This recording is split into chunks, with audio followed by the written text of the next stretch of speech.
ika-26 ng Disyembre, taong 1876, muling naipakita ang pagiging malupit at hindi patas ng mga Espanyol. Isinailalim umano si Rizal sa isang paglilitis sa pamumuno ng hukom na si Advocate. Maging sa mga panahong iyon, alam naman na ng lahat ang katotohanan ng paglilitis.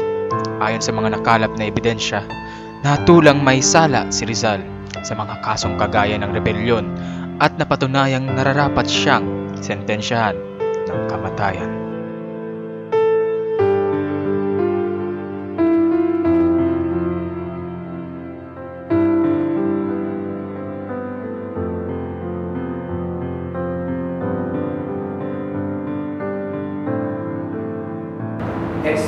Tribunal condena Don José Rizal Mercado y Alonso con la pena de muerte, así decretado y ordenado por el Tribunal Ordinario Marcial del cargo como testigo por el presidente y los miembros del tribunal.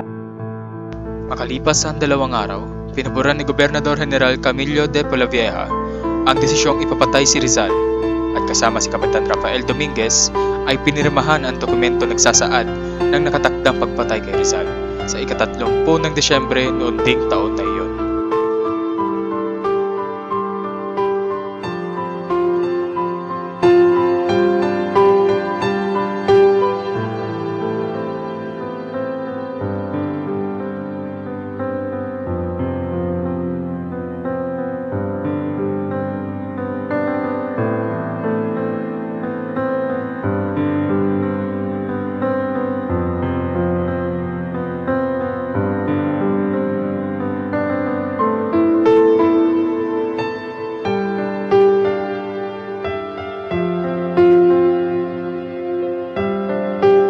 Sa huling gabi ni Rizal, ibinuhos niya ang kanyang mga nalalabing oras sa pagdarasal hanggang alas 5 na madaling araw, humihingi ng tawad sa kanyang mga naging kasalanan.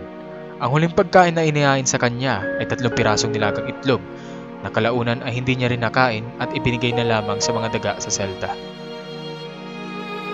Esto para los pobres ratones, cueros, también hagan su fiesta.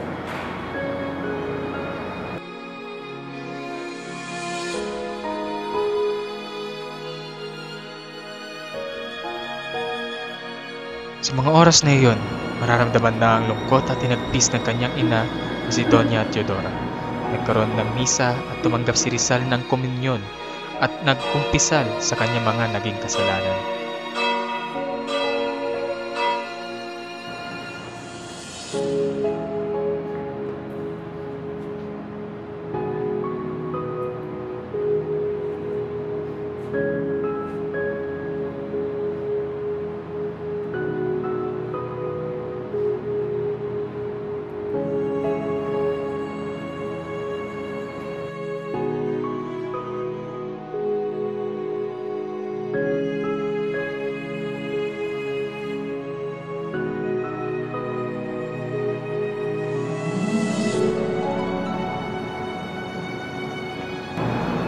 Josephine, this is for you.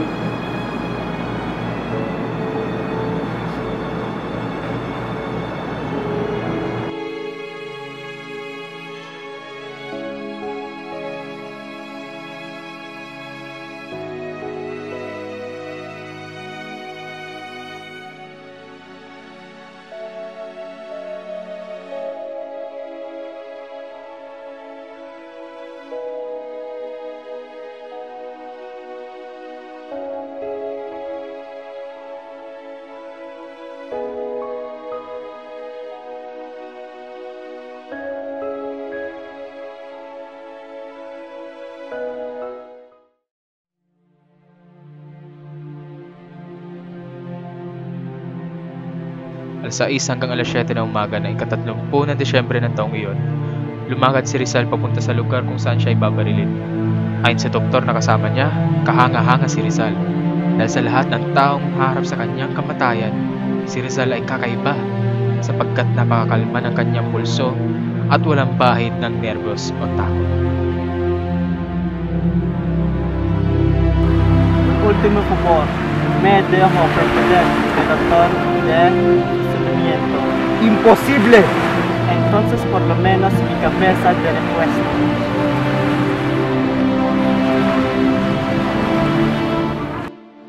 Upang lalong ipahiya si Dr. Rizal, inutusan ng mga Espanyol ang mga sundalong Pilipino upang sila ang bumaril kay Rizal. Kapag sila ay hindi sumunod sa utos, ay sila ang paparusahan ng kamatayan. Nabagman sa kanilang kalooban, napilitan silang sumunod sa ipinag-uutos ng mga Espanyol.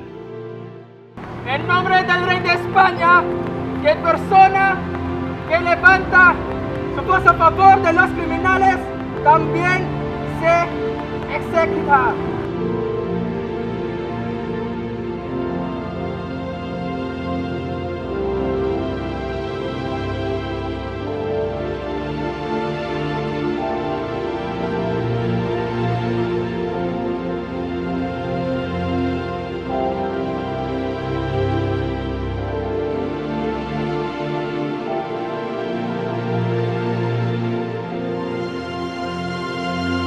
Consumatum est. ¡Fuego!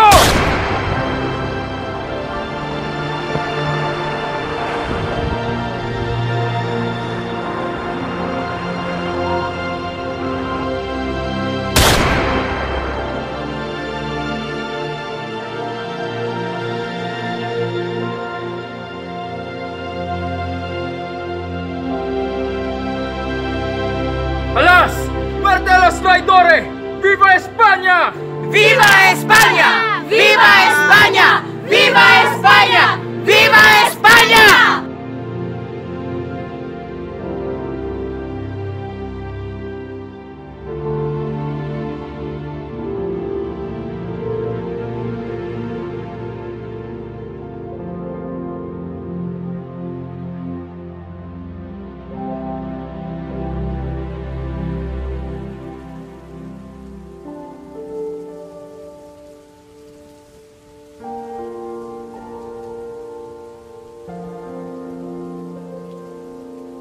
I am saying words that are not here. I am just announcing that this is an announcement.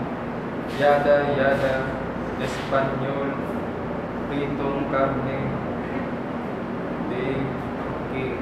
Cut.